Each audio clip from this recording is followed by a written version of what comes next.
පින්වතුනි මා ඔබට මුලින්ම කියා දෙන්නේ බුද්ධ දේශනාවේ සඳහන් වන වටිනා සූත්‍ර දෙකක්. මේ දේශනා දෙකේම අන්තර්ගතය එක හා සමානයි. එනම් ජීවිතාවබෝධය ලැබෙන පරිද්දෙන් බුදුරජාණන් වහන්සේගේ ධර්මය ශ්‍රවණය කළ යුත්තේ කෙසේද කියන කරුණ ගැනයි මේ බුද්ධ දේශනා දෙකෙහිම සඳහන් වෙන්නේ. පළවන දේශනාව, ඒ දේශනාවේ නම අනීවරණ සූත්‍රය.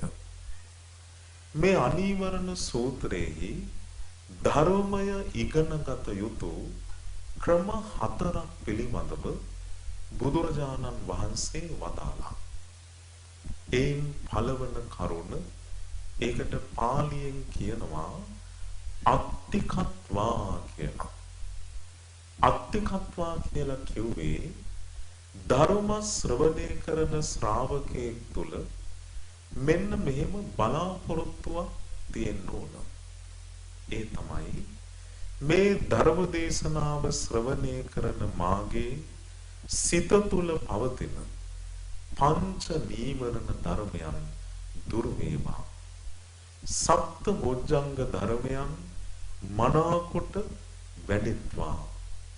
දේශනාවේ අර්ථය මාහට අවබෝධ වී දම් දෙසුම අවසන් වෙද්දී මාහට මාර්ගඵලයක් ලැබේවා කියන ප්‍රාර්ථනාවෙන් බලාපොරොත්තුවෙන් යුක්තව ධර්මය ඉගෙන ගැනීම. එහෙම නැත්නම් ධර්මය ශ්‍රවණය කිරීම. දෙවන කරුණ මානසිකත්වා. යෝනිසෝ මානසිකාරේ යෙදමින්, ඒ කියන්නේ ශ්‍රවණය කරන දහම් කරුණු තමාගේ ජීවිතයට ගලපා ගනිමින් ධර්ම ශ්‍රවණය කිරීම. තුන්වෙනි එක, බාහිරට සිත විසිරෙන්න දෙන්නේ නැතුව සිත එක්රැස් කරගෙන ධර්මයේ ඇසීම. හතරවෙනි එක, ඕහිත සෝතෝ, කන් යොමාගෙන ධර්මය අහන කෙනෙක් වෙන්න ඕන. දැන් මම ඔබට මුලින්ම ඉගන්නවා අනීවරණ සූත්‍රයේහි ධර්මය ඉගෙනගත යුතු ක්‍රම 4ක් ගැන. තව දේශනාවක් තියෙනවා. ඒ දේශනාවේ නම සෝතානුදත සූත්‍රය. මේ සූත්‍රයේහි භාග්‍යවතුන් වහන්සේ ධර්මය ඉගෙනගත යුතු ක්‍රම 5ක් ගැන දේශනා කළා. පළවෙනි කරුණ සුතා, මනාකොට ධර්මයේ ඇසීම. දතා, ශ්‍රවණය කරපු ධර්මය සිත්ති ධාරණය කර ගැනීම. වචසා පරිචිතා, වචනයක් ගානේ බුද්ධ වචනයෙන් පරිණත වීම. පිරිසුදු බුද්ධ වචනයම ඉගෙනගෙන ඒ ධර්මයේ තුලින් පරිපූර්ණත්වයට පත්වීම.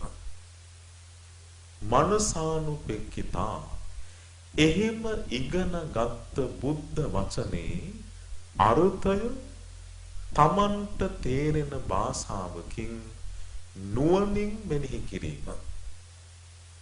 ඊළඟට දිට්ඨියා සුප්පටිවිද්ධා, එහෙම අර්ථ වශයෙන් නුවණින් මෙනෙහි කරන කෙනාගේ දෘෂ්ටි පාරිශුද්ධත්වයේ ඇති වෙනවා. ඒ කියන්නේ ඒ දහම් කරුණ ගැන යම් සැකයක්, කුකුසක්, විමතියක් තිබ්බනම් ඒ සියල්ලම බැහැර වෙලා ඒ ධර්ම කරුණ ගැන පරිපූර්ණ වූ අවබෝධයකට පත්වීම. සුතා, දතා, වචසා පරිචිතා, මනසානුපෙක්ඛිතා, දිට්ඨියා සුප්පටිවිද්ධා. දැන් මම ඔබට දේශනා දෙකම කියලා දුන්නා. එහෙමනම් ඔබ අවබෝධ කරගන්න ඕන භාග්‍යවතුන් වහන්සේගේ ධර්මය අපි කොහොමද ඉගෙන ගන්න ඕන? කොහොම ඉගෙන ගත්තොත්ද ඒ ධර්මයෙන් ප්‍රතිඵලයක් ලැබෙන්නේ? එහෙනම් මෙච්චර කාලයක් ඔබ බණ අහලා ඔබට තවම විශේෂ අවබෝධයක් ඇති වෙලා නැත්තම් ඒකටත් හේතුව මොකක්ද? ඔය සඳහන් වෙච්ච කාරණා වලින් තොරව ඔබ ධර්මී ඉගෙන ගැනීම. ඒ නිසා ඔය කරුණු තුල පිහිටලා ඔබ ධර්මී ඉගෙන ගත්තොත් පමණමයි ඔබට මේ ධර්මයෙන් ප්‍රතිඵලයක් ලබන්න පුළුවන්. ඒ නිසා ඔය දේශනා දෙකත් මතක තබාගෙන දැන් අපි තවත් දහම් කාරණා කීපයක් කාල වේලාවට ගැලපෙන පරිදි සාකච්ඡා කරන්නයි බලාපොරොත්තු වෙන්නේ. පින්වතුනි, ඔබෙත් මගෙත් අපි කාගෙත් බලාපොරොත්තුව පුළුවන් තරම් ඉක්මනට මේ ඉපදෙන මැරෙන භයානක සංසාර ගමනින් නිදහස් වීම. සතර අපාය මහගෙදර කරගෙන යන මේ ගමන කොහොම හරි නවත්තලා නිවන සාක්ෂාත් කිරීමයි ඔබ අපි හැම දිනාගෙම බලාපොරොත්තුව. ඒ සඳහා වූ දුර්ලභ මනුස්ස ජීවිතයයි මේ ගෙවිගෙන යන්නේ.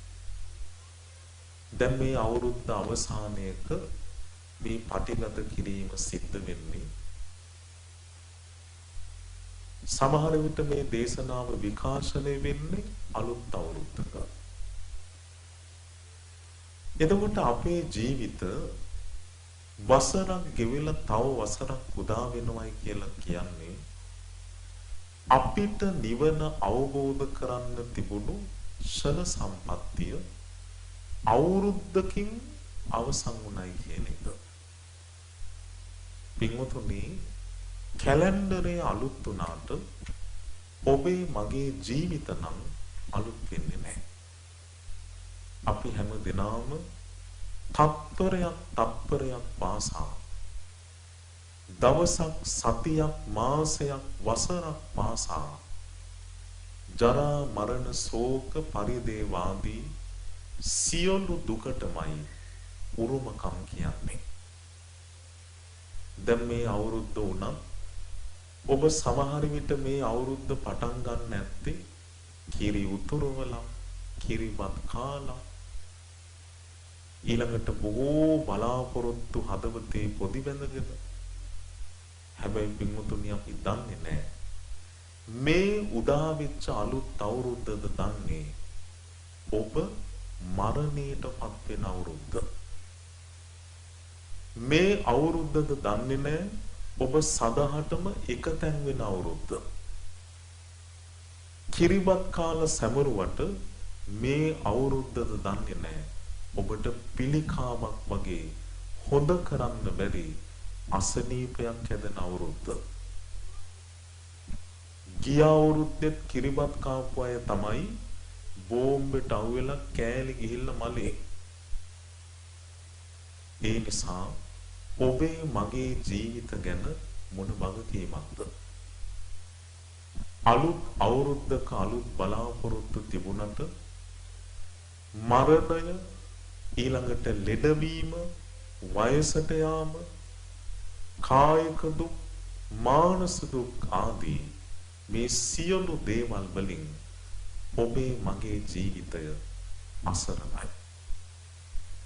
ඒ නිසා මේ අසරණකමට එකම විසඳුම තියෙන්නේ බුදුරජාණන් වහන්සේගේ ධර්මයේ තුල පමණමයි. ඒ ධර්මය අවබෝධ කිරීම තුල පමණමයි. අඩුම තරමේ ඔබ මේ ජීවිතේ සෝතාපන්න ඵලයටවත් පත් වුණොත් ඔබ ලැබූ මනුස්ස ජීවිතයෙන් ඔබ ප්‍රයෝජනයක් ගන්න කෙනෙක් වෙනවා. ඒ නිසා මේ අලුත් අවුරුද්දේ ඔබට තියෙන්න ඕන ලෞකික බලාපොරොත්තුම නෙවෙයි. අඩුම තරමේ ඔබට තියෙන්න ඕනේ පැතුමක්.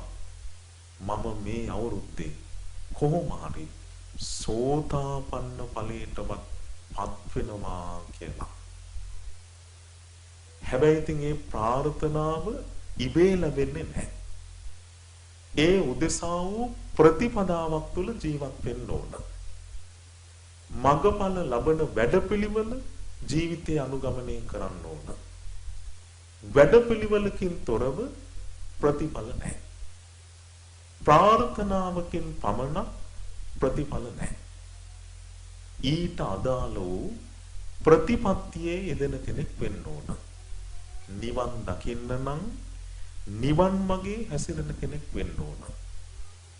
සාමාන්‍යයෙන් ගත්තොත් නිරෝගී සම්පත්තියෙන් ඉන්න කැමති නම් නිරෝගී සම්පත්තිය ලැබෙන විදිහට ජීවත් වෙන කෙනෙක් වෙන්න ඕන. කනබොන කෙනෙක් වෙන්න ඕන. මේව හිතමු කවුරු හරි කෙනෙක් හවසට ඇවිදින් පන්සලේ බෝධි පූජා තියනවා නිරෝගී සම්පත්තිය ලැබෙන්න කියලා. බෝධි පූජාව තියලා ගෙදර යන ගමන් රයිස් කොත්තු අරන් ගිහින් එයා කනවා. නිරෝගී වේද? ප්‍රතිපදාව තුල කියපු දේවල් නැන්නේ. නිරෝගී වෙන්න නම් නිරෝගීකම ලැබෙන ප්‍රතිපදාව තුල ඉන්න කෙනෙක් වෙන්න ඕන. ඒ නිසා පින්වතුනි නිවන් දකින්න නම් නිවන් දකින්න ප්‍රතිපදාවෙන් යුක්ත කෙනෙක් වෙන්න ඕන. ඒ උදෙසා භාග්‍යවතුන් වහන්සේ අපට වැඩපිළිවෙලක් වදාළා. ඒ වැඩපිළිවෙල පටන් ගන්නේ ඊටාම වටින ගුණයකින්. ඒ ගුණය තමයි ශ්‍රද්ධාව. කුමකින්ද මේ නිවන් මඟ පටන් ගන්නෙ? ශ්‍රද්ධාවෙන්. පින්වතුන්ලා දන්නවා ඉස්සෙල්ලම අපිට ලබන්න පුළුවන් ඵලය තමයි සෝවාන් ඵලය. සෝවාන් ඵලයට පත් වෙන්න නම් ඉස්සෙල්ලම අපි කරන්න ඕන සෝතාපන්න මාර්ගයට පිවිසෙන එක. සෝතාපන්න මාර්ගය ශ්‍රද්ධානුසාරී ධම්මානුසාරී.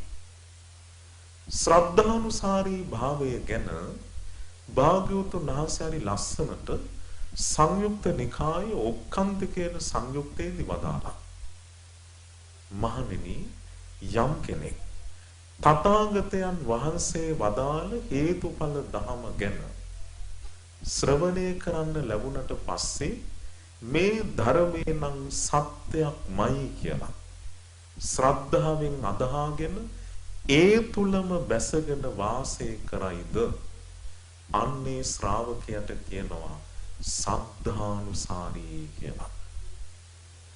ඊළඟට ශ්‍රද්ධාවෙන් පිළිගත් ධර්මය ටික ටික ජීවිතයට ගලපා ගනිමින් ජීවිතයෙන් අත්දකින්න මහන්සි ගැනීම. එයා විමසනවා මේ ආයතන හය හටගත්තේ නාම රූප නිසායි. නාම රූප නිරුද්ධ වීමෙන් මේ ආයතන හය නිරුද්ධ වී යන ස්වභාවයෙන් යුක්තයි. ඔය විදිහට ධර්මයෙන් යම් මට්ටමකට ජීවිතය ගැන තෝරගත්තොත් ඒ ශ්‍රාවකයාට කියනවා ධම්මානුසාරී කියලා. මේ විදිහට ධර්මයේ තුලින් ජීවිතය තේරුම් ගන්න මහන්සි ගනිද්දී එයා තුල ඇති වෙනවා අවබෝධයක්. ඒ අවබෝධය තමයි යං කිංචි සමුදය ධම්මං සබ්බන්තං නිරෝධ ධම්මන්ති. යමක් හේතු ප්‍රත්‍යයෙන් හටගනීද ඒ හේතු නිරුද්ධ වීමෙන් ඵලය නිරුද්ධ වී යන ස්වභාවයෙන් යුක්තයි කියන අවබෝධයත් එක්ක එයා තුල මේ ආයතන ගැන පංච උපාදානස්කන්ධය ගැන මම මගේ කියලා තිබුණු ආත්ම දෘෂ්ටිය ඉතිරි නැතිව ප්‍රහාණය වෙනවා. ආනේ ශ්‍රාවකයාට කියනවා සෝතාපන්න ශ්‍රාවකයා කියලා. මේ ඔක්කාන්ති සංයුක්තයේදී භාග්‍යවතුන් වහන්සේ වදාලා මහණෙනි යම් කෙනෙක් ශ්‍රද්ධානුසාරීද ධම්මානුසාරීද ඒ කියන්නේ සෝතාපන්න මාර්ගයට පිවිසුනේ වේද ඒ ශ්‍රාවකයන් දෙදෙනාම කවරදාකවත් සෝතාපන්න නොවි නම් මිය පරලව යන්නේ නැහැ කිව්වා. මැරෙන්න මොහොතක් තියලා හරි සෝවාන් වෙනවා. එහෙනම් අපිට ඒකෙන් තේරෙන්නේ මොකද්ද? අමාරුම දේ සෝවාන් වෙන එක නෙවෙයි. මොකද්ද? සද්ධානුසාරී වෙන එක. ධම්මානුසාරී වෙන එක. අමාරුම දේ ඵලය ලබන එක නෙවෙයි. ඒ ඵලය ලබන්න උවමනා කරන මාර්ගයට පිවිසෙන එක. ඇයි මං එහෙම කියන්නේ? භාගතුන් වහන්සේම වදාලා සද්ධානුසාරී නම් කොහොමත් සෝවාන් වෙනවා. එහෙනම් අපිට ඒකෙන් තේරෙන්නේ මොකද්ද? ඔබ තවම සෝවාන් වුණේ නැත්තේ ඇයි එහෙනම්? ශ්‍රද්ධානුසාරී භවයේ මොකක් හරි අඩුවක් තියෙනවා. ධම්මානුසාරී භාවයේ මොකක් හරි අඩුවක් තියෙනවා. සෝතාපන්න මාර්ගයේ මොකක් හරි අඩුවක් තියෙනවා. එහෙනම් අපි ඉස්සෙල්ලම මොකද්ද කරන්න ඕන? සෝවාන් වෙන්න ඉස්සෙල්ලා සෝතාපන්න මාර්ගයේ හරි ගසගෙන ඉන්න ඕන. සෝවාන් වෙන එක පැත්තකින් තියලා ශ්‍රද්ධානුසාරී වෙන්න ඕන ඉස්සෙල්ලම. ධම්මානුසාරී වෙන්න ඕන ඊළඟට. ඒ තුලින් සෝවාන් ඵලයටපත් වීම. හේතුව සකස් කළොත් ඵලය කොහොමත් ලැබෙනවා.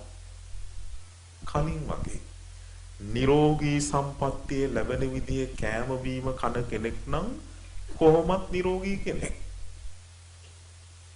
සසරේ මොකක් කරේ අකුසල කර්ම විපාකයක් මූණ පෑවේ නැත්තම් ඒ නිසා පින්වතුනි ඔබ ඉස්සෙල්ලම කරන්න තියෙන්නේ මනාකොට ශ්‍රද්ධාවෙහි පිහිටන එක. ඒක තමයි නිවන් දකින පළවෙනි සුදුසුකම. කොහොමද එහෙමනම් මනා වූ ශ්‍රද්ධාවටපත් වෙන්නේ? බුදුරජාණන් වහන්සේ ගැන, ධර්මයේ ගැන, සංඝ රත්නයේ ගැන නිවන් දකින්න සුදුසුකම් ලැබෙන ආකාරවතී ශ්‍රද්ධාවට ඔබපත් වෙන්නේ කොහොමද? ඒක නිකන් වෙන්නේ නැහැ. ඒක ලැබෙන්න නම් භාග්‍යවතුන් වහන්සේ ගැන හොඳට ගුණ වශයෙන් අඳුනගත්ත කෙනෙක් වෙන්න ඕන. ධර්මයේ ගැන, සංඝ රත්නයේ ගැන ගුණ වශයෙන් අඳුනගත්ත කෙනෙක් වෙන්න ඕන. අවබෝධයෙන් යුක්තව පැහැදුණු කෙනෙක් වෙන්න ඕන. පින්වතුනි, ශ්‍රද්ධාවේ තේරුම් ගත යුතු අවස්ථා දෙකක් තියෙනවා. එකක් තමයි ශ්‍රද්ධාවට පත්වීම, දෙවැනි එක ඇතිවෙච්ච ශ්‍රද්ධාව ආරක්ෂා කර ගැනීම. ඒ කියන්නේ ශ්‍රද්ධාවට පත්වීම කියන්නේ එකක්, ඇතිවෙච්ච ශ්‍රද්ධාව රැක ගැනීම කියන්නේ තවත් එකක්. දැන් වර්තමානයේ බොහෝ දෙනෙක්ගේ පැහැදීම ඔන්න මුලින් තියනවා, අවසන් වෙන්නේ නැහැ. සමහරු පින්කම් පටන් ගන්නේ මහා පැහැදීමෙන්, අවසන් වෙදි කියනවා දැන් නම් ඉතින් මේ පටන් ගත්තකමට කරනවා. ඒ කියන්නේ මොකක්ද? අර ආරම්භයේදී තිබිච්ච පැහැදීම වෙනස් වෙලා ගිහිල්ලා. එපතු කෙනාට කවදාවත් නිවන් දකින්න බෑ. නිවන් දකින්න නම් ඔබේ ශ්‍රද්ධාව දිනක් පාසා වර්ධනය වෙන්නත් ඕන. නිවන් දකින්න තුරු ඒ ශ්‍රද්ධාව රැකෙන්නත් ඕන. ඒ බඳු කෙනාටයි මගඵල ලබන වාසනාව ලැබෙන්නේ. ඒ නිසා ඔබ තේරුම් ගන්න ඕන මේ නිවන සාක්ෂාත් කිරීමේදී දුෂ්කරම දේ, මේ නිවන සාක්ෂාත් කිරීමේදී වැදගත්ම දේ ශ්‍රද්ධාවට පත්වීම. ඔබ ශ්‍රද්ධාවට මනාකොට පත් වුණොත් නිවන් නොදැක්කත් අඩු ගානේ දිව්‍ය ලෝකේ හරි උපදිනවා. ශ්‍රද්ධා මාත්‍රයක් තිබුණත් දෙවියන් අතර උපදිනවා. පින්වතුනි මුගලන් මහරහතන් වහන්සේට දවසක් හිඟන්නේ තමන්ට ලැබිච්ච කිරිපංගුව උන්වහන්සේට පූජා කළා. තමන් බඩගින්න ඉඳලා ඒ කිරිපංගුව පූජා කරලා උන්වහන්සේගේ සිරිපතුල් දෙක අත ගාලා වන්දනා කළාම මුගලන් මහරහතන් වහන්සේ වදාළ එක දෙයයි. පින්වත ඔබේ ඔය පහන් සිත රැක ගන්න කිව්වා. එච්චරයි වදාළේ. උන්වහන්සේගේ සිරිපතුල් දෙක පස්සට අරගෙන වැඩම කළා. දැන් අර හිඟන මිනිස්සයා මහ පොළවේ නලල තියන් හිතනවා කොහොමද මගේ පහන් සිත රැකගන්නේ? මේ උත්තමය වදාළ දේ මම පුහුණු කරන්නේ. ශ්‍රද්ධාව රැකගන්න බුදු ගුණ මෙනෙහි කරන්න පටන් ගත්තා. ධර්මයේ ගුණ මෙනෙහි කරන්න පටන් ගත්තා. සංඝ රත්නයේ ගුණ මෙනෙහි කරන්න පටන් ගත්තා. පැයක් දෙකක් තුනක් හිතේ ශ්‍රද්ධාව උතුරා ගියා. හැබැයි මේ ශ්‍රද්ධාව තුලින් හටගත්ත ප්‍රීතියක් යට කරගෙන ඇඟරි දෙන්න ගත්තා. මෙයාට මතක් වුණා දවසක් බුදුරජාණන් වහන්සේ උගන්වපු අනිත්‍ය භාවනාව. වේදනාව අනිත්‍ය වශයෙන් මෙනෙහි කරන්න පටන් ගත්තා. වන්දනා කරපු තැනම මහ පොළවේ නලල තියාගෙන දිනක් නෙවෙයි දෙකක් නෙවෙයි තුනක් නෙවෙයි සතියක් භාවනා කළා. කන්නේ බොන්නේ නැතිව වර්තමාන හිතන්නවත් පුළුවන්ද? කවුරු හරි කෙනෙක් අපිට වැදලා මිනිත්තු 10ක් වැඩිපුර හිටියත් අනිත්‍යුන් ඇල්ලාන ඔබට පිසුද කියලා. ඇයි? දැන් ඉන්නේ උන් දන්නේ අනුන්ගේ කුණු කොටවල් හොයන්නමනේ. මේ මිනිස්සයා සතියක් නලල පොළවේ තියාගෙන වැඳපු තැනම භාවනා කළා. කවුරුවත් කරදර කළේ නැහැ. එහෙනම් අද මිනිස්සුන්ට වඩා එදා මිනිස්සු ගොඩක් දියුණුයි හිතන විදිහෙන්. හිතීමෙන් බොහොම පොහසත් මිනිස්සු. 7 වෙනි දවසේ මේ හිඟන මිනිස්සයා සෝවාන් වුණා. සෝවාන් වෙලා තවතිසා දිව්‍ය ලෝකෙ ඉපදුණා. බලන්න පින්වතුනි ඇති වෙච්ච ශ්‍රද්ධාව රැක ගැනීම ඒ තුලින් මගඵල ලැබීම මරණින් මත්තේ දෙවියන් අතර ඉපදීම ඒ සියල්ලම ලැබුණේ කුමක් නිසාද? ශ්‍රද්ධාව නිසා. ඒ ශ්‍රද්ධාව රැක ගැනීම නිසා. ශ්‍රද්ධාව ආරක්ෂා කිරීම නිසා. එහෙමනම් ඔබත් අපිත් නිවන් දකින්න නම් ඇති කර ගත යුත්තේ ශ්‍රද්ධාවමයි. රැකගත යුත්තේ ශ්‍රද්ධාවමයි. ඒ ශ්‍රද්ධාව රැකෙන්න තමයි අපි ඔබට කියන්නේ උදේ හවස බුද්ධ වන්දනා කරන්න. කුමක් වෙනසද අපි කියන්නේ? ශ්‍රද්ධාවේ ආරක්ෂාව පිණිස. පින්වතුනි හිතන්න එක දවසකට පැය 24ක් තියෙනවා. ඔය පැය 24 ඔබට කන්න බොන්න නාන්න නිදියන්න ඔක්කොටම වෙලාව තියෙනවා.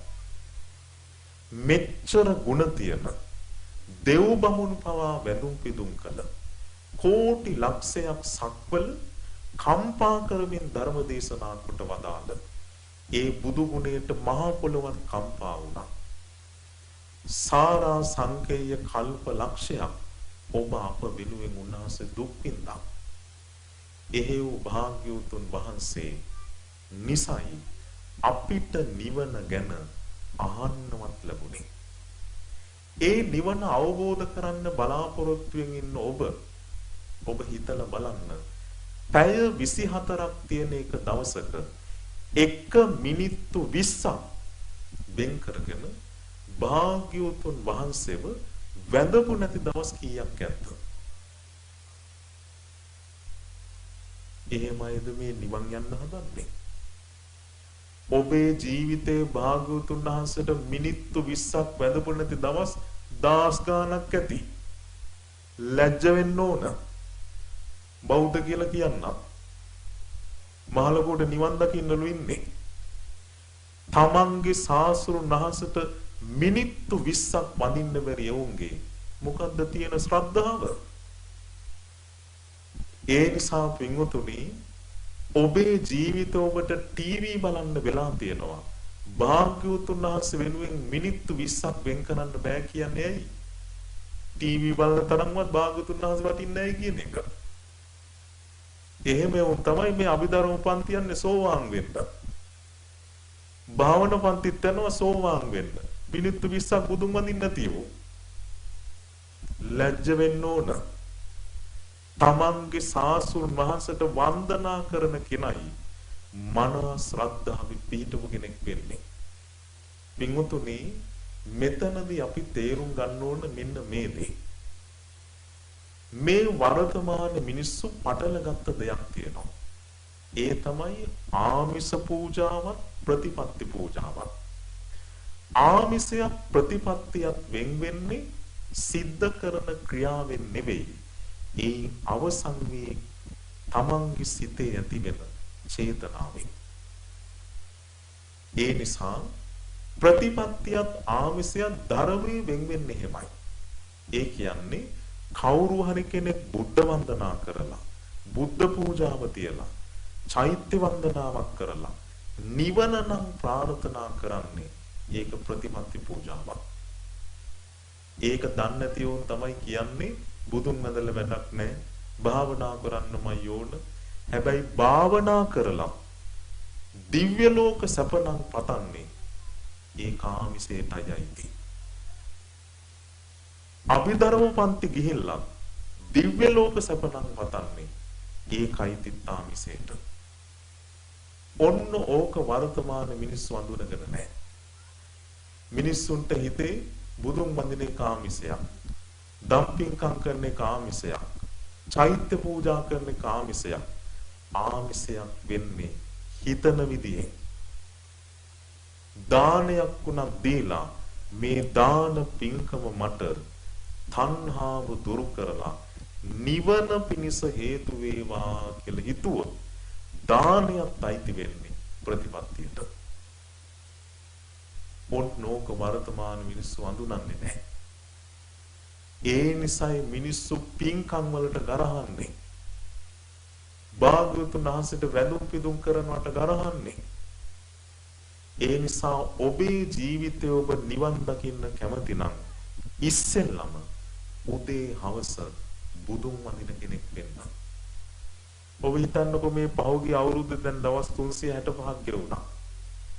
එක දවසකට මිනිත්තු 20 ගානේ ඔබ බුදුන් වැඳනම් මේ වෙනකොට පැය කීයක් බුදුන් වැඳලාද? පැය කීයක් ඔබ බුදුගුණ මෙනෙහි කළාද? මාර්ගඵල නොලැබුවත් අඩු ගානේ දිව්‍ය ලෝකෙවත් යනවා. ඇයි? අවුරුද්ද පුරා පැය ගානක් කියා බුදුගුණ මෙනෙහි කළානේ. අවාසනාව කියන්නේ මිනිත්තු 5ක් බුදුන් වඳින්න නැති වුන් තමයි ආවම නිවන් යන්නේ. ඊළඟට ඔබ හිතලා බලන්න ඔබ මම වෙනුවෙන් භාග්‍යවතුන් වහන්සේ මේ සංසාරේ කොච්චර බඩගින්නින් නැද්ද? කොච්චර දාන පාරමිතාව පිරුවද? එහෙව් ඔබත් මමත් වෙනුවෙන් බඩගින්න හිටපු ඔබේ සාස්ෘන් වහන්සේ ඔබ ගෙදර තනියෙන් බත් අම්බගෙන කාලා ඔබට නිවන කියලා දීපු භාග්‍යවතුන් වහන්සේව ඔබේ ගෙදර කී දවසක් බඩගින්න තියලා නැද්ද? බත් කටක් දෙන්නේ නැතුව දවස් ගානක් ඇතිනේ. දවස් ගාන ගන්නොත් භාග්‍යවතුන් වහන්සේට බත් කටක් දෙන්නේ නැතිව ආපුවාම කියනවා නිවන් යන්නලු ඉන්නේ. මේ බුදුරජාණන් වහන්සේගෙන් බත් කටක් දෙන්න බෑ. ඒ නිසා පින්වතුනි ඔබ තුල ශ්‍රද්ධාව තිබ්බනම් ගෙදර බත් උයාගෙන තනියෙන් කන්න බෑනේ. බත් පිඟාන බෙදලා අතට ගන්නකොට භාග්‍යවතුන් වහන්සේ මතක් වෙනවා. අනේ මට නිවන කියලා දීපු උත්තමයා මගේ ගෙදර වැඩ ඉන්නවා. ඒ උත්තමයට මම බත් චුට්ටක් ඉස්සෙල්ලා පූජා කරන්න ඕන. තාම ඔබට එහෙම හිතෙන්නේ නැත්තේ ඇයි? ඔබ තාම බුදු ගුණය අඳුනන්නේ නැහැ. භාග්‍යවතුන් වහන්සේගේ වටිනාකම දන්නේ නැහැ. හිතන්නකෝ මේ අවුරුද්දේ දවස් 365 ඔබ දිනපතා එක වේලක් හරි බුද්ධ පූජාව තිබ්බනම් මේ වෙනකොට 365 වතාවක් බුද්ධ පූජාව තියලා පින් රැස් කරගෙන අඩු ගානේ නිවන් නොදැක්කත් දිව්‍ය ලෝකේ හරි යනවා. අවාසනාව කියන්නේ මිනිස්සෙකුට භාග්‍යවතුන් වහන්සේ වෙනුවෙන් වත්කටක් දෙන්න හිතක් පහළ වෙන්නේ නැහනේ. ඒ කුමක් නිසාද? ශ්‍රද්ධාවෙන් දුප්පත් නිසා. භාග්‍යවතුන් වහන්සේගේ වටිනාකම අඳුනන්නේ නැති නිසා. ඒ නිසා පින්වතුනි අපි දන්න දරුවෝ ඉන්නවා එදා දවල්ට බුද්ධ පූජාව තියන්න බැරුව ගියොත් ඒ කොල්ල එදා දවල්ට කන්නේ නැහැ. ඌ බවදාට කන්නේ. එච්චර භාග්‍යවතුන් වහන්සේට ගෞරවයක්. අන්න එහෙම වුණුයි දවසක නිවන් දකින්නේ. භාග්‍යවතුන් වහන්සේට ගරු කරන්නේ. ඒ නිසා අපේ ජීවිතේ බුදුරජාණන් වහන්සේට ඉස්සෙල්ලම සලකන්න පුරුදු වෙන්න ඕන. ඒකයි මං කිව්වේ කවුරු හරි කියයි බුද්ධ පූජාව තියෙන ආමිෂයක් කියලා. බුද්ධ පූජාව තියලා නිවන නම් ප්‍රාර්ථනා කරන්නේ ඒකයි ප්‍රතිපත්තියට. ඒ නිසා පින්වතුනි ඔබේ ජීවිතයේ ඔබ භාග්‍යවතුන් වහන්සේට ඉස්සෙල්ලම ගරු කරන කෙනෙක් වෙන්න ඕන. දැන් මම මේ ඔබට කියන්නේ ඔබේ ශ්‍රද්ධාව ආරක්ෂා කරගන්න වැඩපිළිවෙල ගැන. ඒව බුද්ධ පූජාව තිබ්බේ නැත්නම් ඔබ හෙට ඉඳලා පටන් ගන්න ඕන. බුද්ධ වන්දනා කළේ නැත්නම් හෙට ඉඳලා පටන් ගන්න ඕන. අන්න එතකොටයි ඔබට භාග්‍යවතුන් වහන්සේ ගැන ශ්‍රද්ධාවක් ගෞරවයක් ඇති වෙන්නේ. තමන්ගේ සාසුන් වහන්සේ වෙනුවෙන් එක මිනිත්තු 20ක් වෙන් කරන්න බැරි ජීවිතේ මොන වටිනාකමක්ද? ඒ නිසා පින්වතුනි ඔබේ ජීවිතයේ ඔය ටික ඉස්සෙල්ලම හදා ගන්න ඕන. ඊළඟට භාග්‍යවතුන් වහන්සේට ගෞරවයෙන් වැඩ ඉන්න ගෙදර ලස්සන තැනක් වෙන් කරන්න ඕන. මේ ළඟදී අපේ බණ ආපු පුතෙක් අපි දන්නේත් නැහැ කොට්ටාව පැත්තේ අපි වඩම්බල බණක් කියලා ධාතු මන්දිරයක් විවෘත කළා. මූ ගෙදර ලක්ෂ 85ක් වියදම් කළා. මං කල්පනා කළා පන්සලකවත් නැහැ මෙහෙම එකක්. මේ මුට ගෙයක් හදන්න තිබිච්ච සල්ලිනේ. ඇයි මූ දන්නවා ගේ හදනවට වඩා භාග්‍යවතුන් වහන්සේ මගේ ජීවිතේ පළවෙනි. මං හරි හම්බ කරපු මුදල භාග්‍යවතුන් වහන්සේ වෙනුවෙන් පූජා කරගත්තොත් කොච්චර ලාභයක්ද? මේ සංසාරේ මං ඕන තරම් ගෙවල් හදලා ඇති. හැබැයි භාග්‍යවතුන් වහන්සේට කුටියක් හදලා නැතුව ඇති. බලන්නකො පැහැදීම. මං දන්න සමහර පුතාලා ඉන්නවා ගෙදර තියෙන්නේ කාමර දෙකයි. එක කාමරයක් භාග්‍යවතුන් වහන්සේට පූජා කළා. මේ කොල්ල රැයට නිදියන්නේ සාදේ. බලන්නකො බුද්ධ ගෞරවය. හැබැයි අවාසනාව කියන්නේ සමහර ගෙවල් වල භාග්‍යවතුන් වහන්සේ වැඩ ඉන්නේ පඩි පෙළයට. දොර මුල්ලේ. සමහර ගෙවල් වල ගේ ඇතුලේ කරදරයි කියලා මිදුලේ. භාග්‍යවතුන් වහන්සේ වැස්සටත් තෙමෙනවා, අවුවටත් පිච්චෙනවා, පින්නටත් තෙමෙනවා. භාග්‍යවතුන් වහන්සේ වැස්සට තෙමෙන්න මිදුලේ තියලා ආපුවාම කියනවා අපි අභිධර්ම පන්තිත් යනවලු. ඒ අභිධර්මයේ උගන්වපු උත්තමයා ගෙදර වැස්සට තෙමෙනවා. ඔන්න වර්තමාන මිනිසුන්ගේ සද්ධාව ලැජ්ජ වෙන්න ඕන. තමන්ගේ සාසුන් වහන්සේට මෙච්චර කල් කරපු වෙනස්කම් ගැන.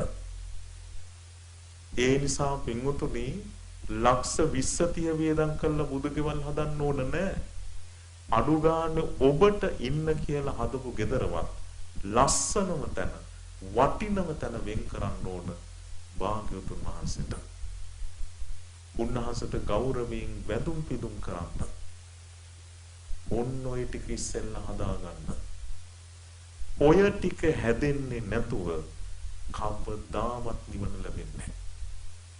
තමන්ගේ සාසුණාසට ගෞරව කිරීම, තමන්ගේ සාසුණාසට උපස්ථාන කිරීම, තමන්ගේ සාසුණාසගේ බුදු ගුණය මෙනෙහි කිරීම. ඔය ටික තමයි ශ්‍රද්ධාවේ ලක්ෂණ. ඒ නිසා පින්වතුනි ඔය කාරණා ටික ගොඩනගා ගන්න තමයි දුෂ්කර. ඒ නිසා ඔය ටික ගොඩනගා ගත්තොත් භාග්‍යවතුන් වහන්සේම වදාලා යම් කෙනෙක් ශ්‍රද්ධානුසාරී නම් කොහොමද සෝවාන් වෙනවා. ඒ නිසා පින්වතුනි ඔය ශ්‍රද්ධාවෙන් යුක්ත කෙනෙක් වෙන්න ඉස්සෙල්ලම ජීවමාන සංඥාවෙන් භාග්‍යවතුන් වහන්සේට උපස්ථාන කරන කෙනෙක් වෙන්න. වැඳුම් පිදුම් කරන කෙනෙක් වෙන්න. ඊට පස්සේ යන්න භාවනා පන්ති. අභිධර්ම පන්තිත් යන්න. අනිවාර්යෙන් ඔබ මාර්ගඵල ලබනවා. ඇයි කෙලෙහි ගුණේ තියෙනවනේ. ඒ ධර්මයේ උගන්වපු උත්තමයට ගරු කරන කෙනෙක් නේ. වර්තමාන මිනිස්සු නිවන් යන්න හදන්නේ ඒ නිවන හොයලා දීපු උත්තමයටත් දොස් කිය. ඒ නිවන හොයලා දීපු උත්තමයටත් වන්දනා කරනවට hina වෙවි. ඒ නිවන හොයලා දීපු උත්තම වෙනුවෙන් කොහරි පූජාවක් තියනවා කිව්වම ඒකටත් ගරහලා තමයි මේ නිවන් යන්න හදන්නේ. ඔන්න මිනිස්සුන්ගේ පිරිහීම. ඒ නිසා නිවන් දකින්න නම් ඉස්සෙල්ලම තියෙන්න ඕනේ කෙලෙහි ගුණය කියන එක. තමන්ට නිවන හොයලා දීපු සාසුරුන් වහන්සේට ගරු කරන කෙනෙක් වෙන්න ඕන. රහතන් වහන්සේලාගේ තේර ගාථා බලපුවාම උන්වහන්සේලා තුල තිබිච්ච බුද්ධ ගෞරවය කොයිතරම්ද? ආනන්ද මහරහතන් වහන්සේ භාග්‍යවතුන් වහන්සේ පිරිනිවන් පෑවට පස්සේ වැඩිහිටිය කාලේ කරපු උපස්ථානය ඒ විදිහටම කළා. මොකක්ද ඒකටයි කියන්නේ මනුස්සකම කියලා. උන්වහන්සේ ඕනනම් රහත් වුණාට පස්සේ නවත්තලා දාන්න තිබ්බනේ. තමන්ගේ සාසුරුන් වහන්සේට වැඩ ඉන්න කාලේ යම් උපස්ථානයක් කළාද පිරිනිවන් පානකම් ඒ උපස්ථානය කළා. ඒකටයි කියන්නේ කෙලෙහි ගුණේ කියලා.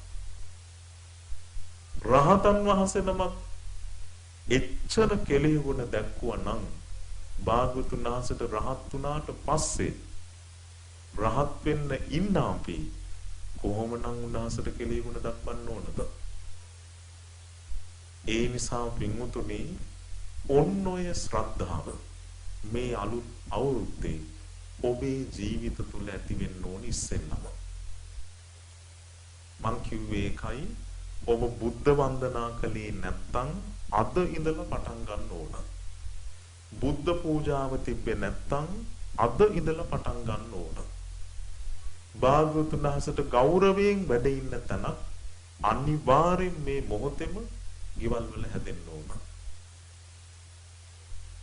ඒ තුලින් තමයි ඔබේ ජීවිතේ බුදු ගුණයට ගරු කිරීම පටන් ගන්නෙ. ඔතනින් පටන් අරගෙන ඊළඟට ඔබ කළ යුතු දේ තමයි නිවන පිණිස සිල්වන්ත වීම. නිතර පන්සිල් රැකීම, පොය දවසට උපෝසතේ රැකීම. ප්‍රාණඝාතයෙන් වැළකීම, සොරකමින් වැළකීම, වැරදි කාම සේවනයෙන් වැළකීම, බොරු කීමෙන් වැළකීම, මත්පැන් මත්ද්‍රව්‍ය භාවිතයෙන් වැළකීම. ඊළඟට පොය දවසට කොහොම හරි උපෝසතේ රකින්න කෙනෙක් වෙන්න ඕන. මේ පන්සලට ඇවිදින් අටසිල් රකින්න ඕන. දැන් ඔබ හිතන්න පෞගිය 2019 අවුරුද්දේ පොය 12ම ඉවරයි. මේ පොය 12 මං වරද්දන්නේ නැතුව සිල් සමාදන් වුණා. ඒව සතුටු වෙන්න පුළුවන් කී දෙනාටද? සමහරු මේ පොය 12න් සිල් අරන් තියෙන්නේ එක දවසයි. සමහරු දෙකයි. ඒ කියන්නේ සමහරුන්ට හිතේ මේ පොය දවස තියෙන්නේ ගෙවල් වල මකුල් දැල් කඩන්න කියලා. සමහරුන්ට පොය තියෙන්නේ නෑගම් ගෙවල් වල යන්න. සමහරුන්ට පොය තියෙන්නේ මේ එකතු වෙච්ච රෙදි හොදන්න. පොය තියෙන්නේ ඕවට නෙවෙයි. පෝය තියෙන්නේ උපෝසතේ රකින්න. රහතන් වහන්සේලගේ ජීවිතේ අනුගමනය කරමින් ජීවිතේ ගුණධම් වඩන්න. ඒ නිසා මේ 2020 අවුරුද්දේ මුලවත් ඔබ අදිෂ්ඨාන කරගන්න මම මේ අවුරුද්දේ පෝය 12 කොහොම හරි වරද්දන්න නැතුව සිල් ගන්නවා. ඔන්න ජීවිතේ තියෙන්න ඕනේ බලාපොරොත්තු. එදාටයි ඔබේ ජීවිතේ කිරිමුතුරන්නේ.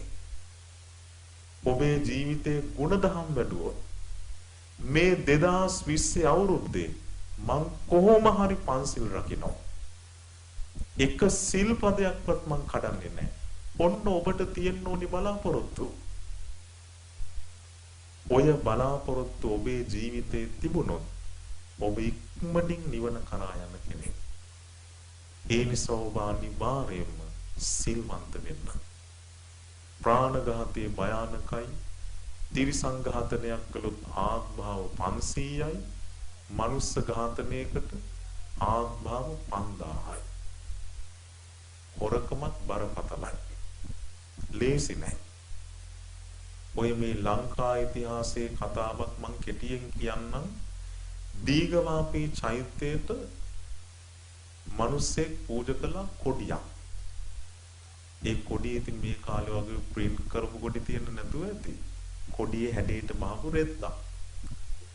ඒ රෙද්ද චෛත්‍යයට පෙරෙව්වා. මේක හුලකට ගිහින් කුඹරකට වැටුණා.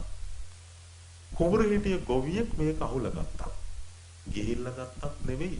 ළඟට වැටිච්ච හින්දා රෙද්දට ආසෙතල රෙද්ද පරවගත්තා. මෝ දැනගත්ත මේක චෛත්‍යකට පූජා කරපු එකක් කියලා. හැබැයි ගෙදර ගෙනිච්චා. මරුණු ගමන් ඉපදුනා පෙරේතෙක් වෙලා තහඩු පෙරේතේ ශරීරයේ තියෙනවා අඩි ගානක් ඝනකම තහඩුවක්. ඒ තහඩුව ගිනියම් වෙන්න රත් වෙනවා. රත් වෙනකොට මෝ පිච්චෙනවා. පිච්චෙනකොට විලාප දීලා කෑ ගහනවා. මහරහතන් වහන්සේ නමක් දැක්කා. දැකලා ඔබ මෙහෙම දුක් විඳින්නේ මොනව කළාද? අනේ ස්වාමීනි කොඩියක් හොරකම් කළා.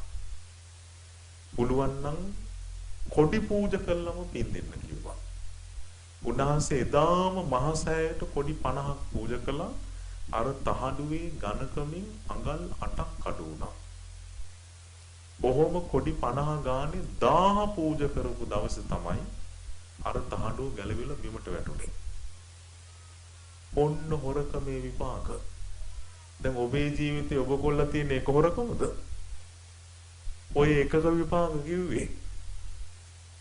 හොරකම් 10ක් 15ක් කරලා තියෙනවා නම් කොහොම ලැබෙයිද? වැරදි කාම සේවනයේ විපාක. බොරුවක විපාක. දැන් මට කියන්න වෙලාව නැහැ කතාවක්. මත්පැන් මද්ද්‍රව්‍ය භාවිතයේ විපාක. ඒ නිසා මේ ප්‍රශ්නෙන් අත මිදෙන්න පුළුවන් තරම් පින් කුසල් වඩන්න.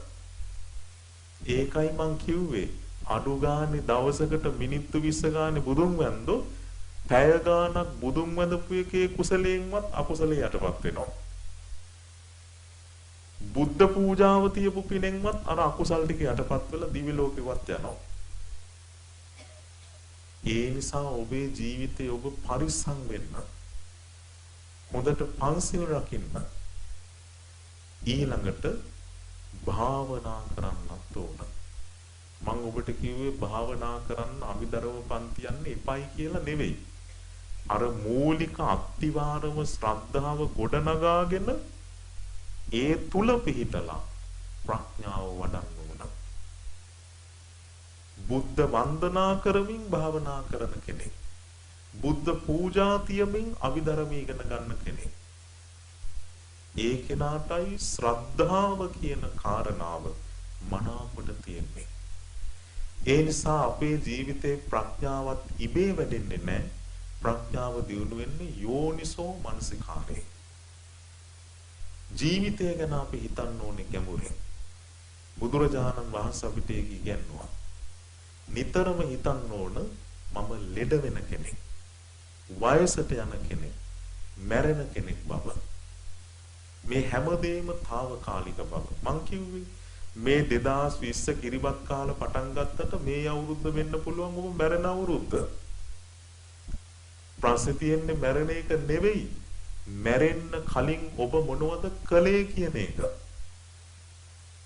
ජීවිතය ඔබ ಗುಣ වඩපු කෙනෙක්ද? ධර්මයේ වඩපු කෙනෙක්ද? අඩු ගානේ දෙවියන් අතරටවත් යන කෙනෙක්ද? ඒ ඔබ ජීවත් වෙලා ඉන්න කාලේ කරපු කියපු දේවල් එක්ක තමයි ඒක තීරණය වෙන්නේ. ඒ නිසා ඔබේ ජීවිතයේ ඔබ වයසට යන බව, ලෙඩ වෙන්න බව, මැරෙන්න බව නිතර හිතන්න ඕන. මරණය කියන එක මහා පුදුම එකක් නෙමෙයි. මේ ළඟදී මන් දන්න දුවෙක් මැරුණා අවුරුදු 31යි. දෙවෙනි බබාට මාස 8යි. කෑම හදා දෙන්නකොට කලන්ත දාලා වැටුණා. ඉස්පිරිතාලට එක්කන් ගියාම මොලේ ගෙඩියක් මැෂින් එකට ගැව්වා, වේගෙන් ඉන්ද්‍රිය ඔක්කොම මැරුණා. සතියක් යනකොට ඒ දරුවා මැරිලා ගියා. මං ICU එකේ ඉන්නකොට පිරිත් කියන්නේ ගියාම දොස්තර මහත්තයාගෙන් ඇහුවා, දැන් මේ මාස 8කට කලින් පොඩි දරුවෙකුත් හම්බ වෙලා අඩු ගානේ මහත්තයා ඉඟියක්වත් තිබුණේ නැද්ද? දොස්තර මහත්තයා hina වෙලා කියනවා, ස්වාමීනි මේකත් කැන්සර් එකක් තමයි. හැබැයි මේ මාස ගණන් අවුරුදු ගණන් වැඩෙන ඒවා නෙවෙයි කිව්වා. මං ගාව එහෙනම් නෑ ස්වාමීනි මේක අද හැදුනා නම් හෙටයි අනිද්දායි වැඩෙනවා, ඊට පහුවදා මැරෙනවා කිව්වා. මාග්‍යසිලා ගියා. දැන් ඔබත් හිතන් හිටියේ මේ කැන්සර් එකක් හැදෙන්න මාස ගාණක් යනවා කියලාද? මාස ගාණ නෙමෙයි දැන් තියෙනවා, අද හැදෙනවා, හෙට වැඩෙනවා, අනිද්දා මැරෙනවා. එහෙම ජීවිත තියෙන ඔබ මොනවද මෙච්චර කල් කළේ? එහෙම ජීවිත තියෙන බව නොදන්න මිනිස්සු තමයි ඉරිසියකම් කර කර මිනිස්සුන්ට පද හද කෝකම් කර කර මේ අධාර්මිකව ජීවත් වෙන්නේ. ඔය ස්වභාවයේ ජීවිතේ තේරුම් ගත්තා නම් ඒක නා කොච්චර ධාර්මික වේද? අඩු ගානේ මැරෙන බවවත් මෙනෙහි කළා නම්, මේ ලෝකේ සදාකාලික නැති බව අවබෝධ කරගත්තා නම්, ඊළඟට ප්‍රිය වස්තුන්ගෙන් පුද්ගලයන්ගෙන් වෙන වෙන බවත් නිතර නිතර හිතන්න ඕන. මම එක කතාවක් කියලා ධර්ම දේශනාව අවසන් කරනවා. ඔබ මේ ආස කරන ප්‍රිය වස්තු පණ ඇති පණ නැති සියල්ලම සිතින් අතහැරලා ජීවත් වෙන්න ඕන. ඔබ ලස්සනට අඳින්න, කන්න බොන්න, ගෙවල් හදන්න. හැබැයි මේ හැම එකක්ම తాවකාලිකව තේරුම් ගන්න ඕන. සිතින් නොබැදී ජීවත් වෙන්න ඕන. නැතුව භාගතුන් වහන්සේ කොහේවත් කියලා නෑ දුක් විඳින්න කියලා. උන්වහන්සේ වදාළේ අතහරින්න තියෙන්නේ සිතින්මයි. එහෙම මරුණාම සියලු දේ දාලා යන බව තේරුම් ගත්ත කෙනාට ඕන වෙලාවක මැරෙන්න උනොත් මැරෙන්න පුළුවන්. හිත හදා ගන්න පුළුවන්. හැබැයි ඉතින් මැරෙන වෙලාවේ හිත හදන එක නම් දීසි නෑ. ඒකට අපි අදම ධර්මයේ වඩන්න ඕන. එහෙනම් මේ අවුරුද්දේ ඔබට තියෙන්න ඕන මේ බලාපොරොත්තු ටික. කොහොමද? මම මනාකොට ශ්‍රද්ධාවටපත් වීම. ඒ උදෙසා බුද්ධ වන්දනාදී කටයුතු කිරීම. ඊළඟට හොඳට සිල් රැකීම. ඊළඟට බණ භාවනා කිරීම. ඊළඟට ප්‍රඥාව දියුණු වෙන්න ධර්මයේ ඉගෙනගෙන හොඳට ජීවිතය ගැන හිතන කෙනෙක් වෙන්න ඕන. ඔය ටික අපි ජීවිතේ ඉක්මනට වඩමු. ඒ නිසා පින්වතුනි අපේ ජීවිතේ අහිමි වෙන්න කලින් අපි කොහොම හරි මාර්ගඵල ලබන ප්‍රතිපදාවක තුල ජීවත් වෙන්න ඕන. අඩුතරම එහෙම බැරුව ගියොත් මේ කාලේ හැටියට දිව්‍ය ලෝකෙ උපදිනවයි කියන එක මාර්ගඵලයක් ලබනවා වගේ තමයි. ඒ තරම්ම දුර්ලභයි දෙවියන් අතරට මිනිස්සු යාම. ඒ නිසා ඔබේ ජීවිතේ ගුණ වඩන්න. භාග්‍යවතුන් වහන්සේගේ ගුණය නිතර මෙනෙහි කරන්න. ජීවිතේ භාග්‍යවතුන් වහන්සේට කැප කරලා ජීවත් වෙන්න. භාග්‍යවතුන් වහන්සේ තමයි ජීවිතේ පළවෙනි. ධර්මයේ දෙවෙනි, සංඝ රත්නයේ තුන්වෙනි. ඔය තිසරණය තුල මනාකොට පිහිටන්න. පිහිටන ජීවිතේ ගුණ වඩන්න. ඔබ හැම දිනාටම මේ ලැබූ මිනිසත් භවෙන් උපරිම ප්‍රයෝජනයක් ගන්න වාසනාව ලැබේවා කියලා අපි හදවතින්ම සෙත් ප්‍රාර්ථනා කරනවා.